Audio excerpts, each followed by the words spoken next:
కానీ ఎట్లా సాధ్యమండి? రహస్య పాపాలు జరుగుతూనే ఉన్నాయి కొంతమంది జీవితాల్లో, బహిరంగ పాపాలు జరుగుతూనే ఉన్నాయి కొంతమంది జీవితాల్లో. దేవుడు అభ్యంతరపడే పాపాల్లో కంటిన్యూ అవుతానే ఉన్నారు కొంతమంది. అందుకే వాగ్దానాలు స్వతంత్రించుకోలేకపోతున్నారు. పాపాన్ని విసర్జించండి. మళ్ళీ చెబుతున్నాను, విసర్జించి చూడండి. నీతిమంతుల గుడారం వలె పరిశుద్ధపరచుకోండి. నీ ఇంటిని ప్రక్షాళన చేయి, నీ ఒంటిని ప్రక్షాళన చేయి, నీ నోటిని ప్రక్షాళన చేయి, నీ కంటిని ప్రక్షాళన చేయి. అపవిత్రమైన వాటిని చుట్టమానై. కొంతమందికి అశ్లీల చిత్రాలు చూసే దురలవాటు ఉంది.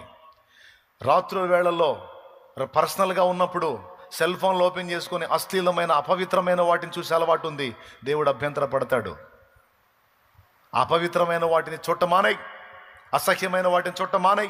నీ గుడారంలో నుంచి ఆ శాపాన్ని తొలగించు, ఆ పాపాన్ని తొలగించు. నేను నిన్ను ఆశీర్వదించాలనుకుంటున్నాను. శాపగ్రస్తులాగా ఉండొద్దు, శాపగ్రస్తులు చేసే క్రియలు చేయొద్దు.